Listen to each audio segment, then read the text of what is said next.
We've engaged in the thrill of another Black Friday. Good deals, anyone? Anyone totally not buy anything because you're against it? Yeah, there's that too. That's a thing, I know, thank you. Some people are perched and ready for Cyber Monday. Dun, dun, dun. So yeah, man, Christmas decorations. People have trees up in your house. A few, yep. I wish we didn't get ours up yesterday, but maybe today. And I'm in my third week of pouring eggnog into my coffee every morning. So good, highly recommend it.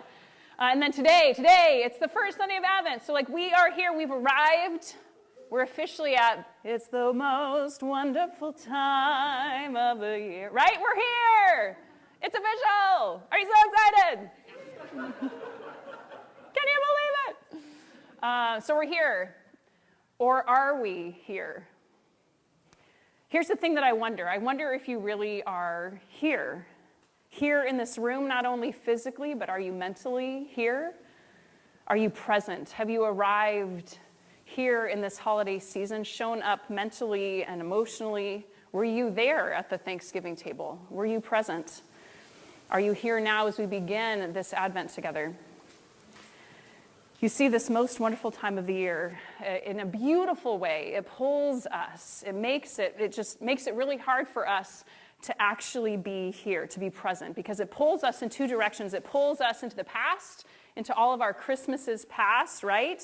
I love remembering and reliving the memories that I have from Christmas. I mean, you can go way back, right, to growing up. What kinds of memories do you love that come up? I love remembering the smell of the tree in our house. I remember we had this tradition of always driving around looking at Christmas lights. We make our kids do it now. I love it, you know. Did you do that? The memories, I got to play Mary in the nativity play at church one year, because nothing says like Middle Eastern 16-year-old, like a second grade, white-haired, fair-skinned girl, you know, anyway. But great memories, the songs that we'd sing and listen to, man, ain't no music like Christmas music, right? And then for us, my brothers, in the morning on Christmas morning, we'd peek down the hall because we could see down the hallway to the fireplace, and it would be like, were the stockings, were they on the floor because they were now too heavy and too full to be held by masking tape to the fireplace anymore, you know? So it was like, Santa came. So it's like so many great things that we relive, right? So we get pulled into the past. That's what we do. We remember the magic. We remember the wonder. We remember the candlelit memories of Christmases past. Those long ago, but also just last year, too. And it's not just the good stuff. You know, we also are mindful of those who are no longer here, who were from those Christmases past, as well as we just carry the grief and the hard things of the past, too. This most wonderful time of the year, it pulls our thoughts, our hearts, our memories into the past. And yet, this most wonderful time of the year also pulls us into thinking about the future, right? We are anticipating all of the good things that are coming up, but we're also just thinking about all the things, right? Man, planning the photo shoots and the holiday cards and thinking about whose addresses we need to update, thinking about food, right? When are we going to eat? What are we going to eat? Who are we going to eat with? How do I go shopping? How do I make the list for all the things I have to go and plan and buy so I can eat them? Man, then the gatherings and the events and the school activities and what to wear and did I forget to buy a gift for somebody? And it's the most wonderful time. No, it is. It really is, but especially if we could actually be present enough to experience it. Have you ever, like me, thought in the midst of so many good holiday things, thought that you could do a better job of that?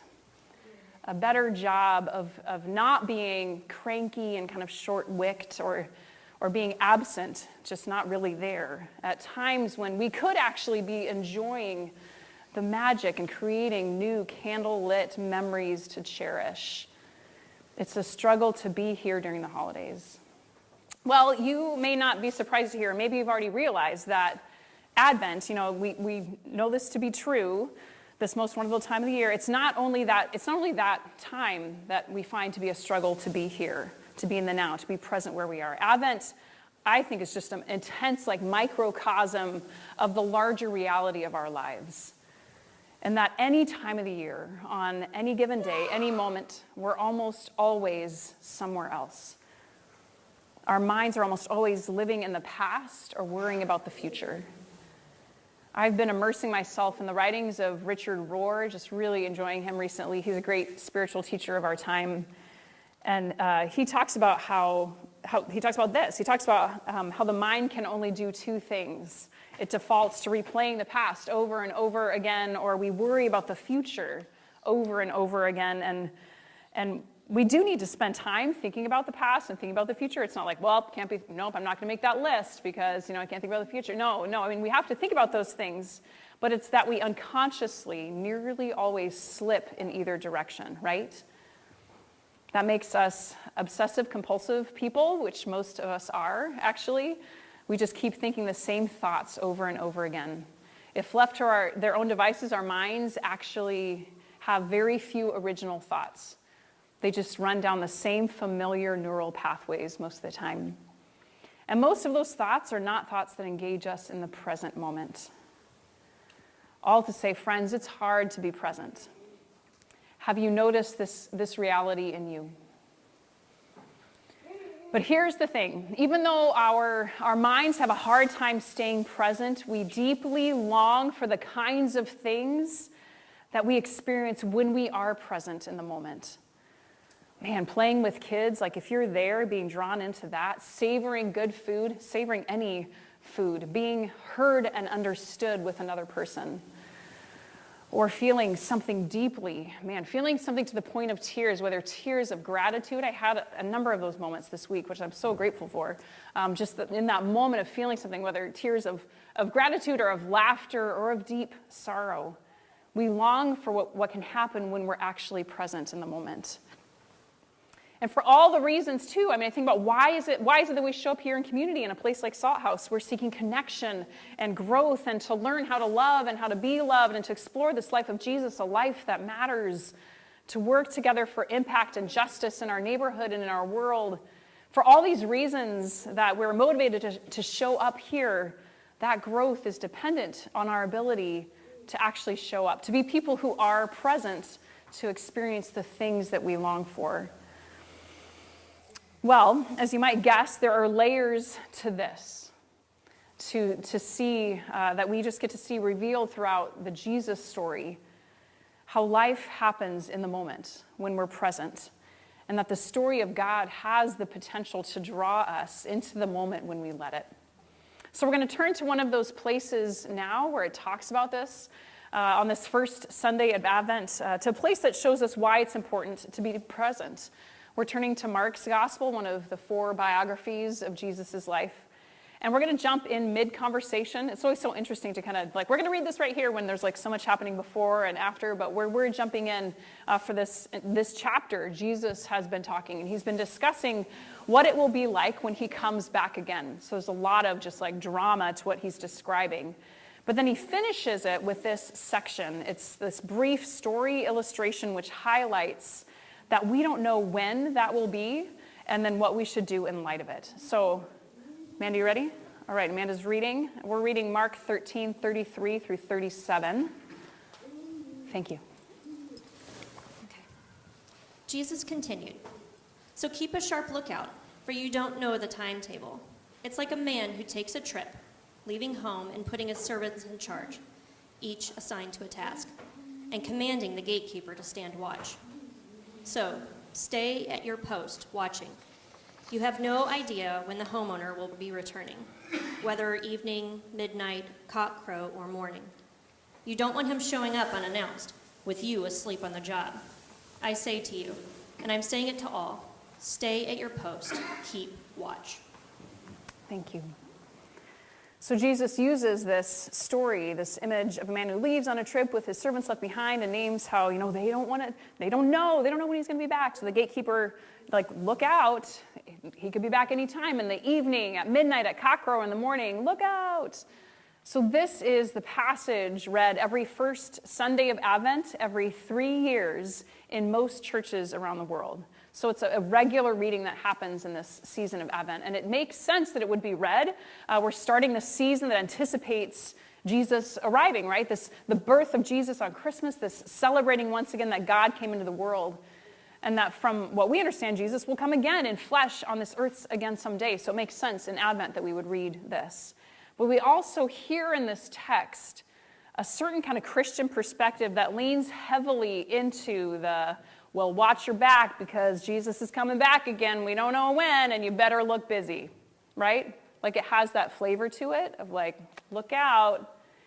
That's how we can hear this, as if it's a threat. Like Jesus coming to us is going to like get us in some way. It's going to trap us in some way. When in fact, the point is the opposite of that. The point of this text, of this illustration, is also the point of why living in the present moment matters. Because as this text says, when is the time when Jesus arrives? Every moment. All the time. In the evening, and at midnight, and at cockcrow, and in the morning, and at work, and at the gym, and at school. The presence of God is infinite everywhere, always and forever. And it's not something that will come later, so it's not like, look out, it's coming later, better watch out. It is here, now, always. So do keep watch, knowing that we cannot not be in the presence of God. There's no other place to be. That's what the words of Jesus reveal. He's always here. My friends, I wonder if we know this. Really know that we cannot not be in the presence of God. Richard Rohr says that all spiritual traditions at their best are simply teaching us how to be present to the moment. What do you think about that? I love that. And there are many ways in which faith communities kind of miss that as the target, is teaching us how to be present. But being present as what faith can teach us, what faith traditions are trying to teach us, that makes sense to me. Because that's where God is, right? As Jesus followers, living in the present moment matters. We cannot not be in the presence of God. God is always there. The only change that is possible is on our side, right? God is present, but we are often not present to the presence. So in light of all of this, as we considered how to craft our Advent experience together, we just thought one of the best ways to shape that, our Advent, would be one of taking time to experience being present, as well as talking about it too. But we want to intentionally practice it. We want to build those muscles of being present. So we're calling our Advent and Christmas journey here at Salt House Christmas Present. Little play on words, there you go. So Christmas present, practicing being present, being here wherever we are, wherever the here is at the moment. Because the season will be filled with all kinds of gifts for us to receive. And you know what? So many of those gifts are not pretty packages tied up with string. But the real gifts are the moments of connection, the moments of wonder, the moments of joy that we will miss unless we choose to be present. So we'll practice being present together to train our brains to stop running backward and forward so that we can live Christmas present. So there are a few simple practices that I want to invite us into for these next 4 weeks. I know, you have enough coming up in the next 4 weeks, and I just said we're going to do 4 things actually. But here's the thing, I'm not asking you to do a lot so much as find ways to be in the midst of all of the doing that is happening, okay? Okay, and I'll tell you right now, number 4 is the one that I'm really excited about. So hold up for that one if you're like, I don't know, then wait for number 4. Okay, but hopefully all of them, okay? So here we go. So to be more Christmas present, to do Christmas present. So first, just an observation. No one in the history of humankind has ever had the obstacles that we have to being present. We willingly carry our obstacles around with us in our pockets, right? Right. And they are wonderful things, but our phones, right? So first, the very first thing I'm going to invite you into is simply to, number 1, power down. Power down, not up, but down. So we all have different habits regarding our phones and our tech. Some of us hardly use them. Hardly have them with us, but many of us carry them with us constantly. So regardless of where we kind of fall on that spectrum, when it comes to being present, our phones, they frankly are an obstacle as we end up using them as an excuse to kind of be somewhere else rather than right here. We do need to use them. That's okay. They're not like evil, but just being honest about how that is an obstacle. So the invitation is to let right now, right here, be enough. There are all kinds of strategies for disconnecting from our phones. I just want to list off really quickly a few, see if anything kind of grabs your attention. So first, just don't carry your phone all the time. Like, leave it in the kitchen. Leave it on your desk when you're at work, or put it actually away so it's out of sight. Actually, research shows if you even have your phone, if you can see it and you're working on something, like, you are aware of it being there, so like put it out of sight. It's a thing. People do a digital Sabbath, often for 24 hours or 12 hours on the weekend, like turning it off, airplane mode, just not even having it on the weekend. Leave it in a cupboard or in a basket by the front door when you come inside, and only go to check it when you intentionally want to see something, instead of just, pulling it out all the time. When you go to sleep, here's an idea. Actually use a real alarm clock. Anyone still use a real alarm clock? We have some. Cool. Yep, so do that, and then actually let your phone sleep in another room instead of with you in the same room. Don't look at your phone when you're waiting. There's lots of waiting that happens during this Advent season. You're at the post office. Actually use that time to be present. Try phone stacking. Have you heard of this? When you sit down for a meal, everyone stacks their phones in the middle of the table, and then the first person to reach for their phone, if you're out to eat, they pay for the meal. Or if you're at home, if they reach for it, they do the dishes. Jason, you game? So there's just different ways to intentionally, just to be intentional about how we use our phones. At the very least, if you're not willing to change your habits, at least put that little cue in your brain to pay attention to your phone habits, right? Notice when you're on it, why, where. So that's the first invitation, to power down. Second, I invite us to light candles. Advent this season, as we named at the beginning of our worship service, it is marked by these 4 Sundays leading up to Christmas. And each Sunday we light one more candle, letting the light grow in the darkness, this dark, dreary time as we hope towards Christmas. And we want you at home to be able to do this as well. We will do it each Sunday, but we want you to mark that for yourself, to have some ritual and some space of presence as you do that. So whether you do that by yourself, or if you live by yourself, or if you have family members, do it together. But we want to set you up to do that, to become present through the lighting of Advent candles. So today, after worship, we're having our Deck the Halls party, which is our chance to hang even more twinkly lights. Yes. And decorate, get our Christmas tree up here. So we invite you to help do those little projects to decorate our space. And you are also invited to make an Advent wreath log. There are these rounds, tree trunk rounds that are drilled with holes to make an Advent wreath and decorate. So you can do that in the room over there. One per household, and parents, if you're here, please help your child, as it does involve hot glue guns and staple guns. So help your child, please. You may already own an Advent wreath. Awesome, then use that. So whether you make a wreath today or not, be sure to leave today. We've made for you a little Advent booklet. Dun, dun, dun. It's a booklet with information about Advent, just to remember some of those things, or to learn for the first time how to use your Advent log if it's new to you. Also in the booklet is a piece that will help you do what I'm calling our third practice of presence, which is savor the story.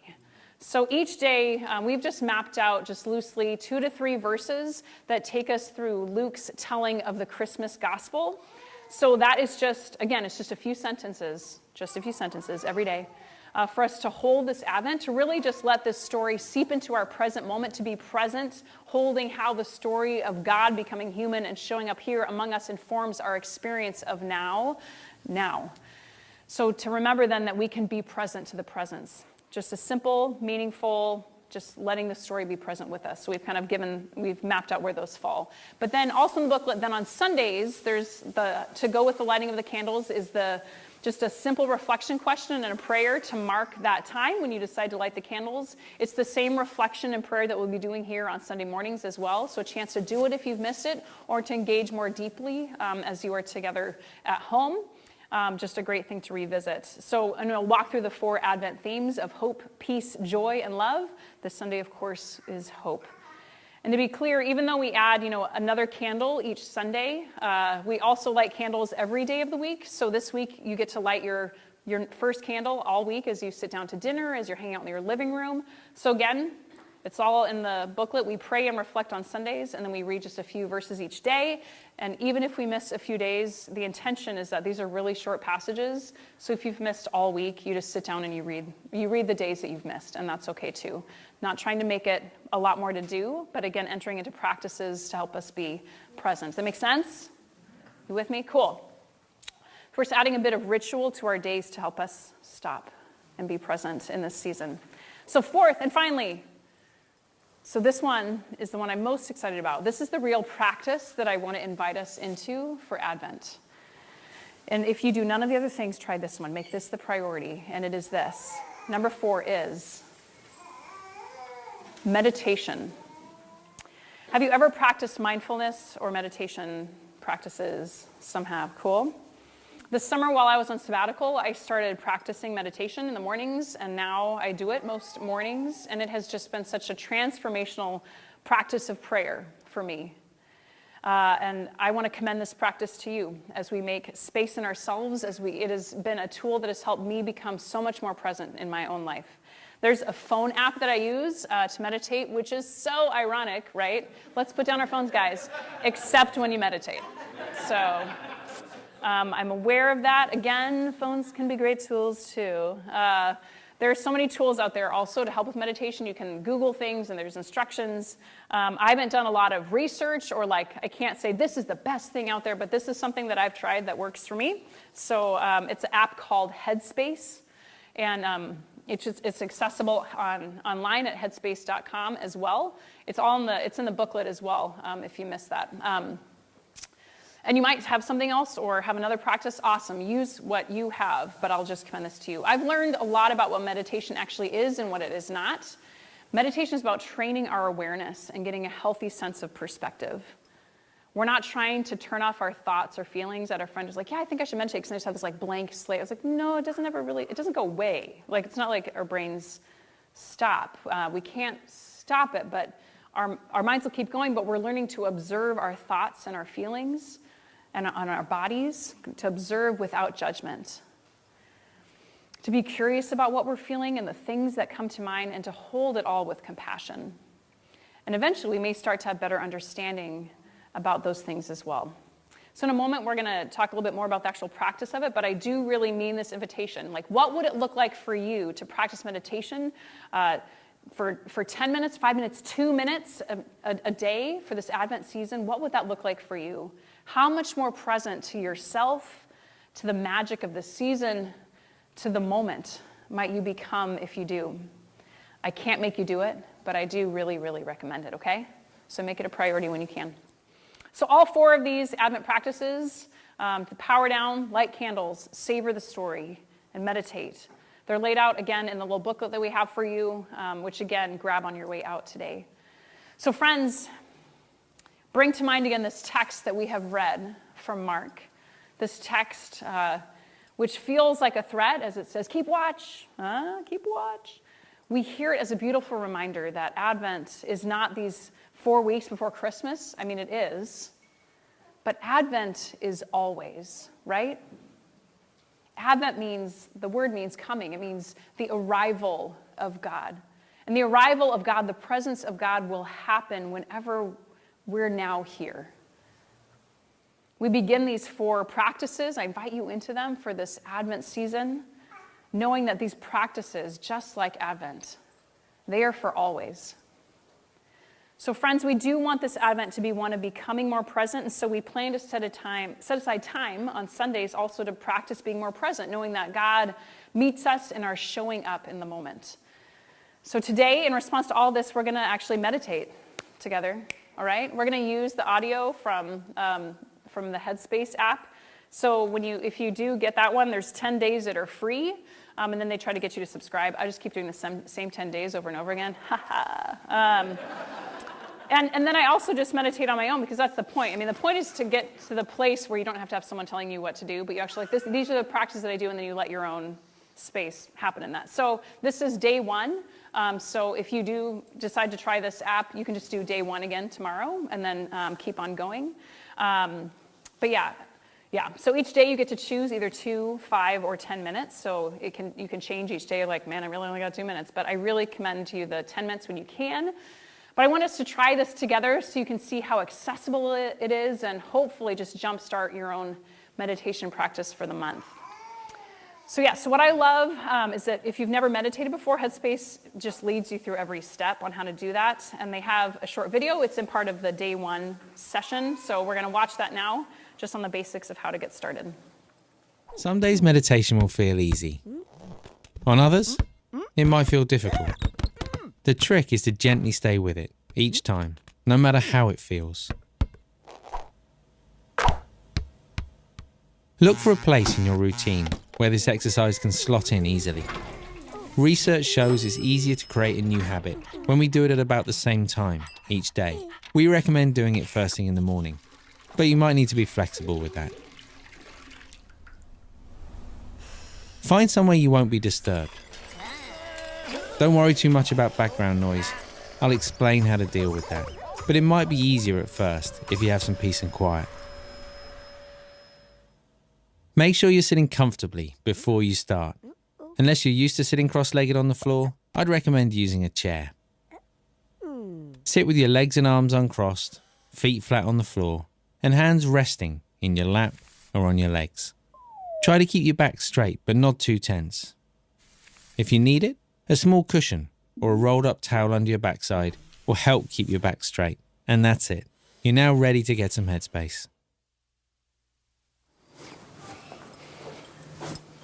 Are your feet on the floor? You ready? So again, there are so many ways to meditate, and as Jesus followers, the point of it is to become more present to the presence of God. And here is just one way to do it, using a tool that I've enjoyed. So let's try it and become more present to the presence together. After we finish our session, we'll just keep holding that space of being present and just flow right into a song, just to create that space to listen for God together. So let's do it. Hi, my name's Andy, and over the next 10 days I'm going to show you a really simple way of getting some more headspace in your life.